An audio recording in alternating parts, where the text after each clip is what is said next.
Welcome to Have a Life Teaching, the podcast designed for educators who are dedicated to enhancing their teaching practice and creating a positive impact on their students' lives.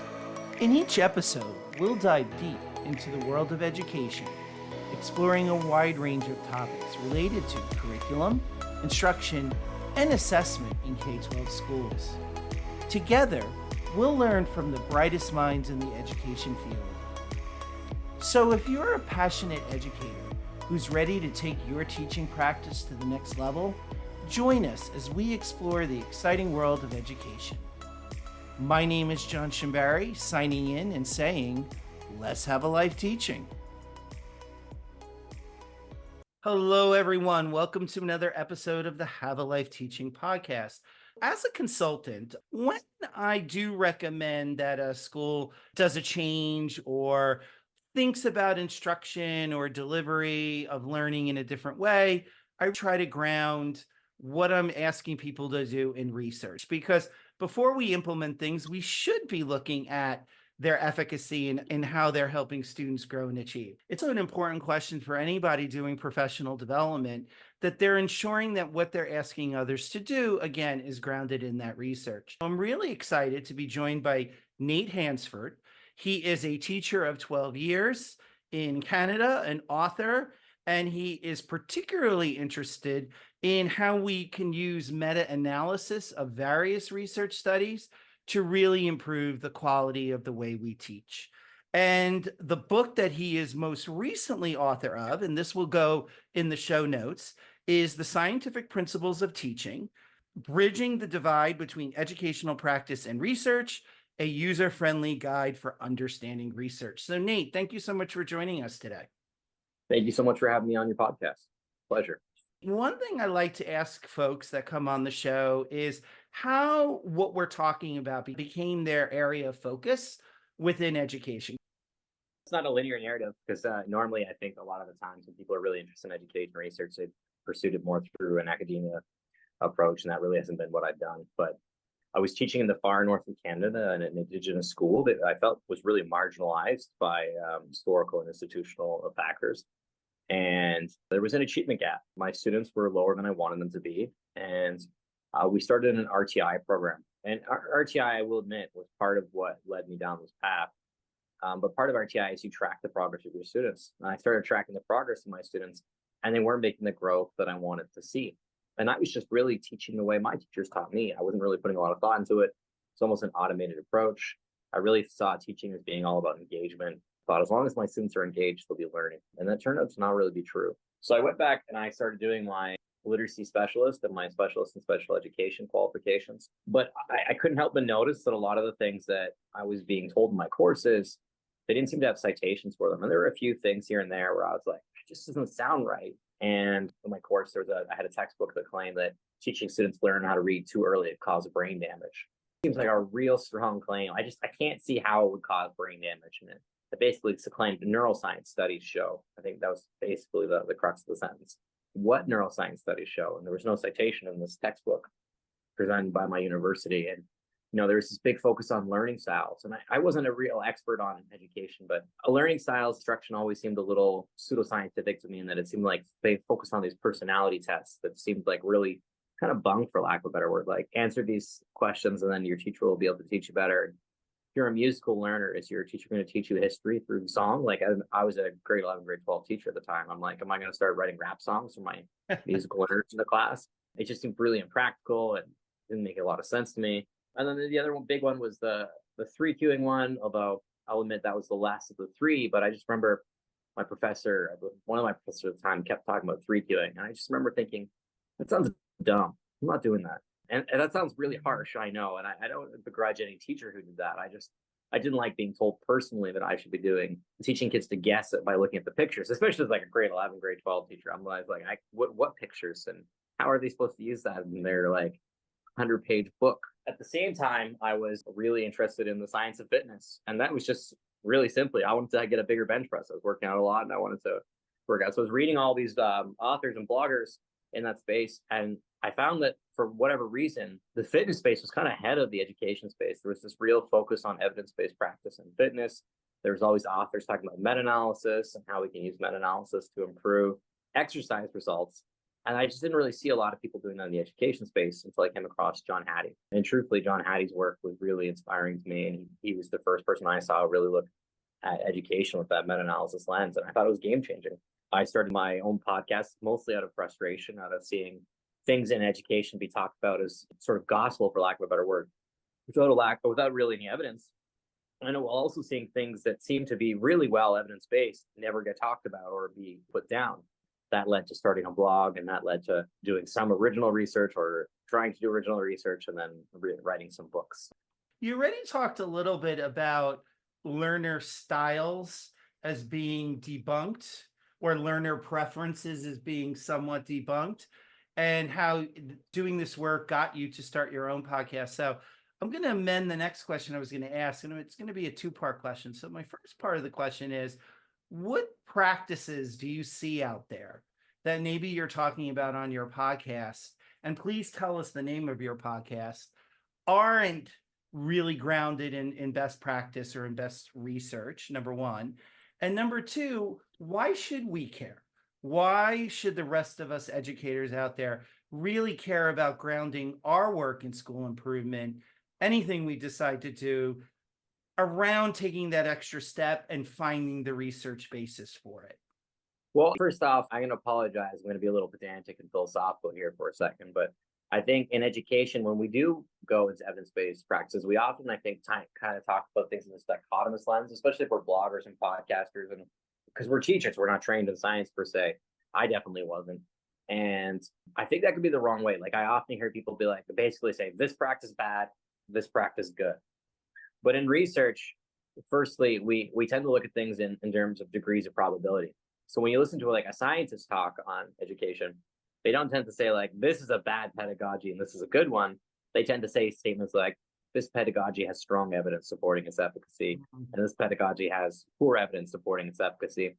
And it's more important, I think, to look at things like on a continuum. I think it's also important to say that things might work in certain contexts. And I'll give you an example. Phonics has been really up in the news a lot. I've written a lot about phonics, and that's because it's one of the most hotly debated pedagogies. And I think I'm an extremely strong advocate of phonics instruction. However, I will come across people who will be like, phonics should be in every classroom K-12. And the research doesn't support that, like, even slightly.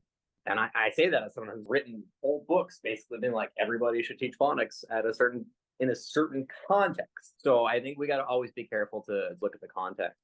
When I think of teaching methodologies that are, in my opinion, less robust, that are popular, and I say less robust, I just mean like, I don't think the evidence is quite there. And that doesn't mean that you should never use it or that anyone who uses it's wrong. It just means that I wouldn't recommend other people use it. And why should I care about this? Well, you have so little time as a teacher. And I don't know about you, as a teacher, I've had so many PD sessions, and I'll admit my newest school board that I'm working in has been pretty good on this, and they're definitely embracing evidence-based practices. But I've definitely been in school boards where I've had the random consultant come into my school, be like, I'm going to change how you teach and fix your teaching practices. And everything I say is the greatest thing of all time. And then they want to revolutionize teaching without any citations to support what they're saying. And I think a lot of teachers have been through that PD session. I think I've read a ton of blogs like that, or a ton of podcasts like that. There's, so many books out there claiming this is the secret. They don't put it in that exact phrase, but it kind of reminds me of those ads you see on Facebook. This one weird trick doctors hate to help you lose weight. So many education books have been written from that perspective, and I think it's just a good marketing ploy. But in reality, I don't think there are any weird tricks to improve your teaching. But you have 6 hours a day in most schools, and then you have probably about an hour and a half of recesses, and then you can't keep the kids' attention for the entire day. The 6 hour or 4 hours of actual teaching you have, some of that actual teaching time is going to be downtime, for lack of a better word. It's transition times. It's snack times. It's just moments to get the kids engaged in like gym and art class so they can have a breather from math and reading. When you're using that instructional time, you got to be conscious of what is going to give you the biggest bang for your buck. I like to think of it in terms of especially the struggling students. Yeah, most teaching methods are probably going to work on most kids. We're in the midst of another reading wars throwback, for lack of a better term, and there's a lot of people really upset about balanced literacy, and maybe rightfully so. And yeah, could most kids learn how to read in a balanced literacy classroom? Probably.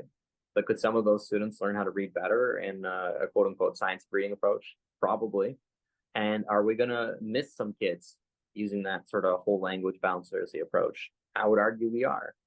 And maybe it doesn't seem important when it's one kid in the class at a time to the average teacher, but that's one of the major factors that determines whether or not people have success later in life is can they read. The percentage of people in prisons who are dyslexic or struggling readers is super high. The percentage of kids who drop out later in life because they didn't learn to read by grade 3 is super high. When you look at the fact that these statistics can be applied out over millions of people, I think it starts to really add up and matter. Personally, I would prefer that teachers try to look for the teaching methods that have the biggest bang for the buck. And also just because, like, as a teacher, I know I care about my students. I don't want to waste my time doing something that is, for lack of a better term, just not robust in its evidence of efficacy. In terms of those practices that will give teachers a bigger bang for their buck, i.e., that there's evidence to support that using these strategies, whatever those strategies are, the evidence seems to suggest that there is increased student growth and achievement. I'm a fan of Robert Marzano's 9 highly effective instructional strategies. I use those a lot with the communities I work with. But I know that there are different folks who approach this topic in different ways. You mentioned John Hattie and his meta-analysis. What are your either go-to people when it comes to the research that they've done that we should all be looking at, i.e. the Marzanos, the Hatties, and what are those practices that evidence or research has shown are potentially more efficacious? It's probably subject specific. John Hattie and Dylan William are two authors that really come to mind who are, I think, great generalists. But I think there's other people who have more knowledge of specific subjects. So when I think of reading instruction, I really think of Dr. Timothy Shanahan, Dr. Nell Duke. These are our two leaders in the field who've done a lot of writing and I think really break it down in easy ways for teachers to understand. When I think of math, I really think of Dr. Bethany Riddle, Dr. John Starr, Dr. Corey Pelletier, Dr. Sarah Powell, shout outs to them, and Dr. Amanda Vander Hayden. These are all people who have written in the field who I think do a great job of translating findings to teachers. But I think there's some overall principles that we can apply that I think are sort of connected amongst all of these authors. I think most of them would agree that in general, more explicit instruction, it seems to be better than less explicit instruction. And I think that it's sort of like the more structured your teaching is, generally speaking, the better outcomes tend to be. And obviously, we can get to an extreme on that. I'm not a big advocate. This might lend me away from some other people here, but just listed. But I'm not a big advocate of the scripted programs where it's like, day one, we will read from this book, from this page at this time. And I even saw one where it's like, you will hold this cup up. You will pour this much water into the cup. You will pour that much water into another cup. You will ask this question to the students. I'm not a fan of that. I think it ends up being monotonous and boring both for the kids and the teacher. But generally speaking, I think the more explicit, the more learning, higher or more measurable learning outcomes we will see when we have clear expectations. Something that always stands out to me is just a little anecdote from my own time being a student. I remember getting essays back in high school and getting that C plus or that B minus, thinking, wow, I put so much work into this. Why did I do so poorly? And then having no idea why I got the mark I got.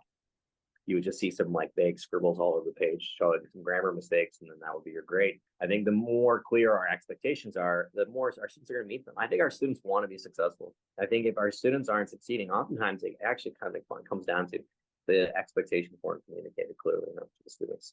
Another thing is just, it sounds silly, but teach to the test. And that sounds like a weird statement. I feel like you hear that as a bad thing. Don't teach the test. But I actually disagree. If your teaching doesn't connect to your assessment, why are you assessing that? Why would I assess a thing I'm not teaching? And why would I teach a thing that I have no intention of assessing or measuring? That doesn't mean pull out the test and have the kids memorize the answers. But my expectations in class and my expectations on the assessment should be similar. When I hand out a math worksheet in class, it looks just like a math test I would hand out, except the difference is the numbers are different, but the questions are structured the same way. They look the same way. I'm using the same types of problems. And I remember math teachers doing this to me where I'd have a whole completely new type of set of questions on the test that I've never seen before. And I was told, well, if you really understand the math, you should be able to do these questions that I've never taught you how to do before. I think we want to be making sure the assessment matches. A lot of the things that get measured and tested in research, they connect to these basic principles. Another one would be just formative assessment. Shout out to Dylan Williams, because that's his area of expertise. I think he's sort of the godfather of formative assessment. The purpose of that assessment is to just monitor student learning. If you're monitoring student learning, then you can change your instruction. If I see a kid is not getting the material, I'm not going to keep teaching them the same way I taught them last week, or giving them the same level of intensity of instruction as I did last week. I'm going to modify my instruction to better try and support the needs that I'm seeing in the student. If I see a math test and I see specific errors, I'm going to meet with that kid and address those specific errors and try to talk about how can we not make that mistake next time. I think this is just basic monitoring people's success and trying to provide support to help them accomplish their goals. I think this is really what good teaching ends up actually being. So now when you go out and coach and work with school systems about using research to improve practices, what are you seeing out in the field? And where is a lot of your work guiding folks to maybe shift their practice a bit, if at all? First off, I'm still a school teacher, so I'm still in the classroom. I know there's lots of people in this space who they're coaching every day in other schools, so I'm not really in that systems level position currently. I do PD sessions sometimes, but generally speaking, I'm more in the classroom. However, I get a lot of contact with people. People often write to me and say, hey, this is my question. And then I sometimes even write articles directly to respond to the question, because I get the same questions over and over again. Right. And where I sometimes feel like I need, and where I feel like I've almost carved a niche out for myself, is sort of addressing the nuances. Because I think sometimes when researchers write about education, they want to put 1,000% detail, and they often lose the average person. And you look at peer-reviewed papers, sometimes I think whenever the average peer-reviewed paper gets like 2 reads. My peer-reviewed paper has something like 80 reads, and whereas my average article on my website has something like a couple thousand. So the average teacher doesn't want to read a 30-page peer-reviewed article. The average teacher wants to read a summary. But unfortunately, I think we get into these two spaces. We get into spaces of researchers who are writing for researchers and teachers who are trying to summarize research for teachers. But unfortunately, sometimes the nuance is lost too much on the second one when we have books on teaching or blogs on teaching. And I think sometimes we lose some of that nuance. So, I'll give it just a really quick example. One of my articles that's had the most reads, and one of the things I've been asked the most about, is phonemic awareness instruction, which is one of these basic types of instruction. But I think there's a lot of miscommunication out there about what phonemic awareness is and how best we should teach it. Specifically, there was this idea for a long time that when you teach phonemic awareness, you should do it without letters. And the research strongly suggests that you actually should include letters in your lessons. And then I get a lot of weird questions like, well, does it stop being phonemic awareness if I have the lesson letters? I thought that made it phonics. I think I spent a lot of time trying to chase down these little myths and nuance around the sides, kind of like when I talked at the beginning about phonics as being a good thing, but that doesn't mean you need to have phonics in your grade 12 classroom. Just trying to interject a little nuance into some of these topics and questions. What advice would you give to a school community that has PLCs, professional learning communities, that is giving teachers time to work together, to look at their scholarship data and to figure out what their individual students need, students who might be below target, at target, and above target? And how would you recommend then that PLCs even use research when it comes to deciding what to do and what to perhaps change in their practice? Yeah, I think that's a great question. I think the first thing to consider is actually the needs of your kids, because everyone's student needs are going to be a little different. I'll give a really brief example. Let's say you're using DIBELS data and you see your students have really weak nonsense words fluency in kindergarten. Well, to me, that would suggest that the decoding is weak in kindergarten. Ergo, we need more phonics instruction in kindergarten. So always curtailing your questions, I think, to the specific needs of your students. I think, oftentimes in that grade 4 to 6 range, you see people have struggles in fluency. So that's a great sign if you see low fluency data that you maybe need to increase your fluency instruction in your classroom. In regards to how we bring research into that, I think a great place to start is with a question. You know, oftentimes people want to say they have the answer. And my first question is, if someone's going to tell you, hey, this is what you should be doing, your response should be citation. And that sounds harsh. I think we're as a society, we're not used to doing that. But I think we got to provide the receipts. If you want to say something works, it should be on you to say, here's my evidence for it works. And it shouldn't be like, well, I just feel it's the best, or in my experience, this is always the best. And that's fine for your own classroom.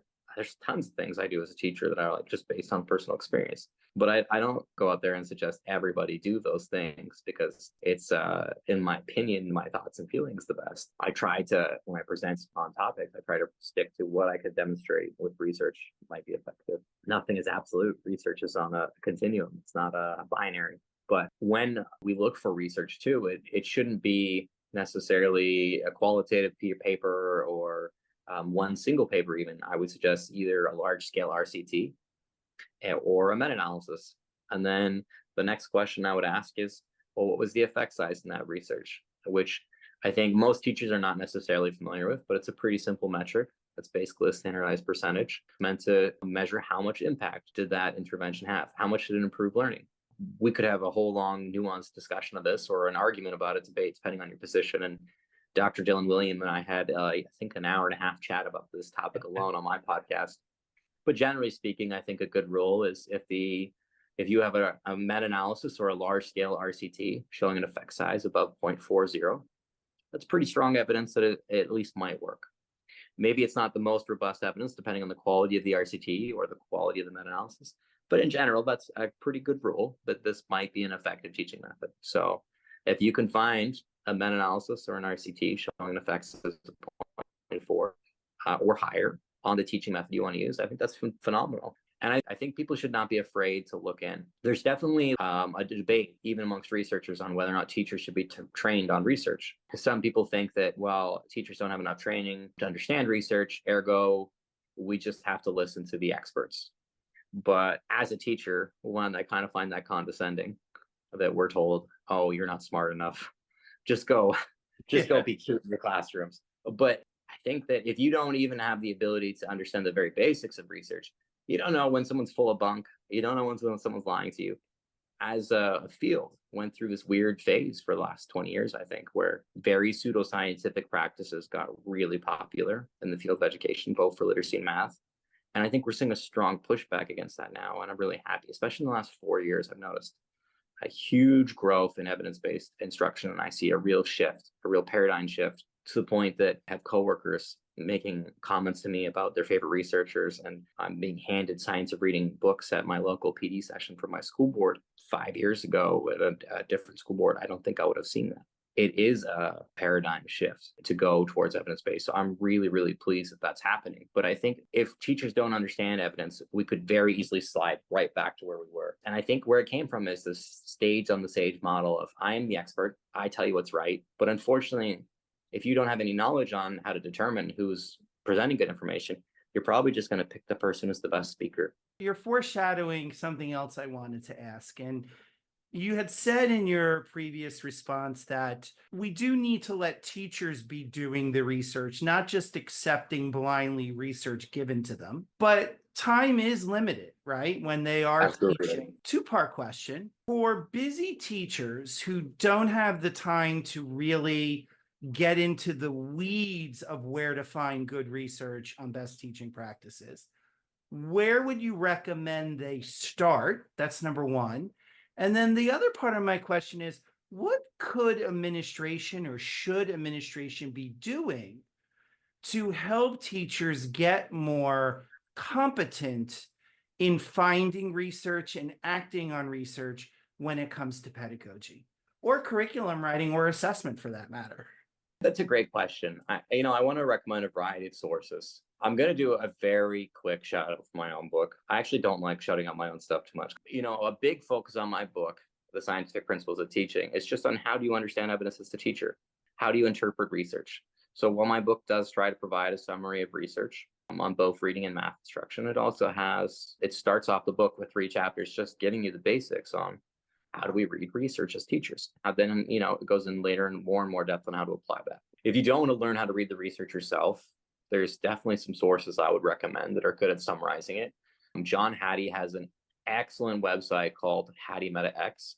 And what it does is it summarizes the findings of like almost every meta-analysis ever done on education. So you click on a topic and it'll tell you how many meta-analyses have been done on that, what the demographics of those studies were, what kind of meta-analysis it was, and what was the effect size found on each one of those, and then what was the average effect size found. Again, if you just use that very basic model, which is definitely being oversimplified to you of, is there a meta-analysis? Is there an effect size over 0.40? You can definitely get a huge, massive insight on what's effective just from that website alone. And you'll have access to basically, because a meta-analysis is a synthesis of studies, you're going to have an access to hundreds of thousands of studies at your fingertips within seconds. You don't need a peer-reviewed journal article, and you don't need a PhD to understand it. You could probably read one article and understand what you're looking at on that website pretty effectively. Another great one specifically for reading is Shanahan on Literacy. Shanahan on Literacy is written by Dr. Timothy Shanahan, who's one of the lead writers on the National Reading Panel, which was a government-funded meta-analysis on reading instruction that was over 400 pages long, and in my opinion is still probably the best paper ever written on reading instruction, the definitive guide on a lot of topics to some extent. And not only does he have a blog, but he's written hundreds and hundreds of articles, and I should say he's also worked for former presidents to head up literacy instruction for the United States, America as a country. So he's just, in my opinion, he's the world-leading expert on reading, and he's got a blog where he just shares his information freely. So a huge shout out to Timothy Shanahan. And sometimes I wonder if I should just stop writing altogether on reading instruction. The blog is so much better. And then when it comes to the topic of math instruction, there is a website called Science of Math, and it is run by a group of, I think, over like 20 math instruction professors in the United States who are dedicated to this idea of using evidence-based practices to improve math instruction in the world. It's a nonprofit. I can say I'm honored to be able to say I've met many of them. So if you check out those three websites, I think you're in great hands. You can also check out my website, which is www.teachingbyscience.com or www.pedagogynongrata.com. What about administrators? What role do they play in helping educators find the research that they need to make best practice decisions in their classrooms? You know, I think that's really tough, actually. And I've had the pleasure of working as an acting principal once, but I've never been a principal myself. So I don't want to speak with too much authority on what principals should do. I think they have a very hard job. And I think one of the challenging parts is, you know, that old saying, you can lead a horse to water, but you can't force it to drink. Sure. I think it's very difficult to force evidence-based instruction on teachers who are not ready for it. I'm a big fan personally of like the Socratic method. In a school, many teachers would probably have no idea that I even have an interest in this topic working there, because I don't usually talk about evidence-based practices unless a teacher comes up to me and says, I'm struggling with X problem. And then I might be like, oh, have you considered X solution? And there's a study on it. I would say the first step is probably just familiarizing yourself with the research as much as possible so you can have those conversations and sort of gently lead people. And I hate to say it, you almost have to take an inquiry-based approach or a Socratic approach to leading teachers. But that's because you're not standing in front of a lecture hall explicitly teaching them, forcing them to teach in a certain way. And I think if you try to, I think a lot of them would rebel and secretly teach exactly the opposite of the way you intended. You got to sort of lead by example and pull people up collaboratively rather than sort of authoritatively. That's my opinion. That's my feelings on it. I could be wrong. I'm sure there's some really smart principals out there who are very authoritative and very much like, you will use an evidence-based approach, but maybe you might need to have the right personality, the right culture, and the right school board framework and policies to support you on that. I don't know if that would work in the average school board. I try to lead by example, Nate. So if I'm leading a professional development and I'm, say, looking at formative assessment strategies, I will try to build in the research that's backing up certain practices, just to give folks that model of what it could look like when they're leading their peers, say in a PLC. And I'm glad you actually mentioned John Hattie's website, because I am very familiar with his meta-analysis books, but I didn't realize that he has now transferred this to this website. Oh, it's phenomenal. Nate, what have we not talked about when it comes to research-based practices in schooling and teaching that you feel that the listeners should know?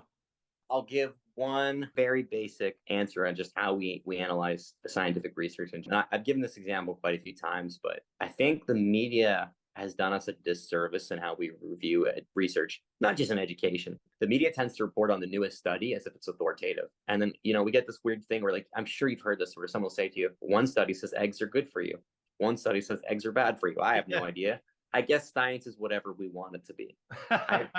I've heard some extent that, or, you'll hear, well, scientists constantly change their mind. I think that's just a real strong misunderstanding of science. And I think it's based on the fact that the media is constantly just reporting the newest study findings if that's the new science. And science is all the science has been disproven. When in reality, like, real researchers, they tend to be like, if they want to understand a topic, they'll read all the studies in that topic. And then they'll think, what is the average finding across the research? So what does most of this research seem to suggest? I mean, if you have 20 studies saying eggs are good for you and 2 new ones saying eggs are bad for you, are you really going to be like, everybody stop eating eggs if you're a scientist? Probably not. But you might be like, this new research out suggests that maybe in a specific context, you shouldn't be eating eggs. Mhm. And we get that more nuanced perspective. And I think that nuance just like flushed down the toilet by the media on a constant basis for all fields. And this is really what meta-analysis does. It takes all of the studies of a certain level of quality, and it says what was the average outcome across those studies. And it boils it down to an effect size, which is basically a percentage. And earlier I said we have to use this metric of 0.4 as like the basics of does something work or not work. And the reason I say this, and if you're really interested in this topic, check out my episode with Dr. Dylan William. We went really in depth on this, but basically most studies are positive because journals only publish positive findings, and companies are allowed to just bury research if they don't get the results they want. So almost every study in education shows like a super positive result. So you have to have this like super high bar of like, oh, the results were so positive that we think it probably wasn't faked. And for me, that's the effects of 0.4. I feel like if it's above 0.4, it's hard to fake that. Whereas an effects is a 0.2, you could definitely fake that if you knew what you were doing. So Nate, and you've already talked about some of this, but where can people find out more about you and the work that you do? I'm pretty active on Twitter. So if you follow me on Twitter, I'm Nate Joseph. I've got my blog, which I update on a regular basis, which is teachingby.science.com or pedagogy non grata. You can check out my books. I currently have 2 out available, and one is The Scientific Principles of Teaching, and one is Scientific Principles of Reading Instruction. Or you could always check out my podcast, in which I, generally speaking, interview researchers in the fields, and that's Pedagogy non grata. And lately, we've been doing roundtables where we host several researchers at the same time. And I really like that format because it kind of gets away from this whole idea of like a linear narrative on science. Like, I am the researcher, I'll tell you what science is. No, we have 4 scientists debating each other and then we can kind of see, well, where's the consensus? Where do they agree? Nate, thank you so much for your time today. This has been a very informative conversation, and I appreciate your time. I appreciate yours and listening to all my ramblings. Thank you. Thank you for listening today. I hope you got some great tips that you can bring back into your teaching. Remember, have a life teaching without sacrificing your own. Also, don't forget to subscribe and be well.